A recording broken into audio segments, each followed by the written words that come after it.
Olá a todos, estou de volta para mais uma videoaula do ANSYS. Nessa videoaula eu vou estar falando sobre, eu vou continuar a descrição dos plugins do ANSYS e o plugin de agora é esse daqui, o Response Spectrum, que a tradução dele em português pode ser como espectro da resposta. Bom, análises do espectro da resposta eles são amplamente utilizados em projetos de estruturas civis.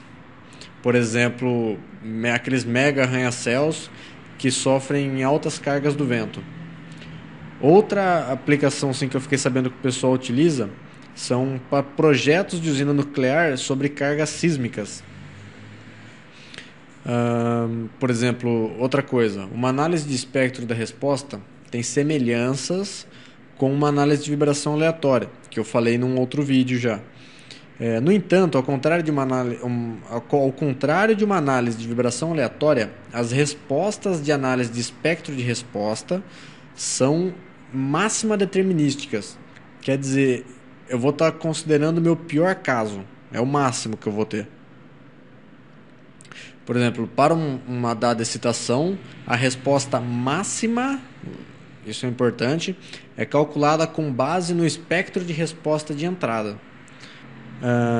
Dos métodos que ele utiliza para encontrar os resultados, nós temos os disponíveis no ANSYS, pelo menos.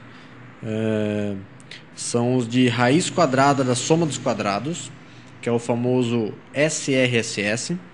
A combinação quadrada completa, que tem a abreviação em inglês CQC. E a combinação dupla de São Rosenblatt, eu não sei como é que pronuncia o nome desse cara, eu vou deixar aqui no vídeo, que é meio complicado.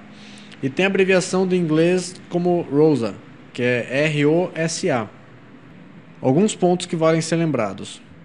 A excitação é aplicada sobre a forma de espectro da resposta, como eu disse anteriormente. E o espectro de resposta podem ser unidades de deslocamento, velocidade ou aceleração. E para cada valor do espectro, existe uma frequência que corresponde à entrada. Outro ponto. A excitação deve ser aplicada com graus de liberdades fixos. Eles nunca podem estar livres. Outro ponto. O espectro de resposta é calculado com base em respostas modais.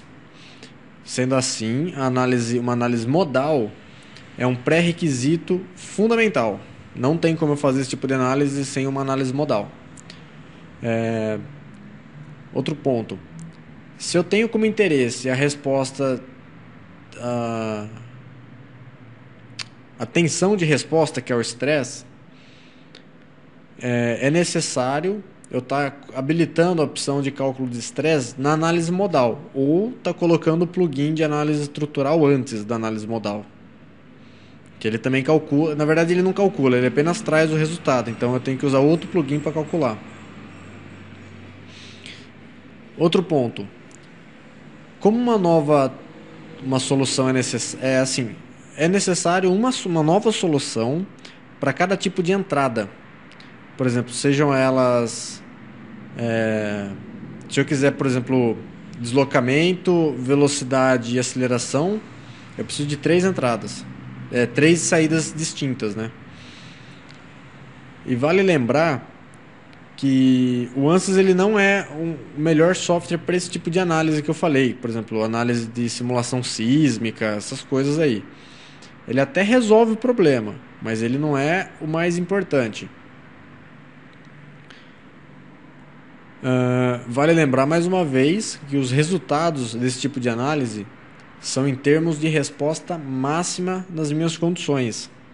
Então, sempre que eu quiser a pior condição possível, eu utilizo esse plugin. Beleza? Então, até o próximo vídeo.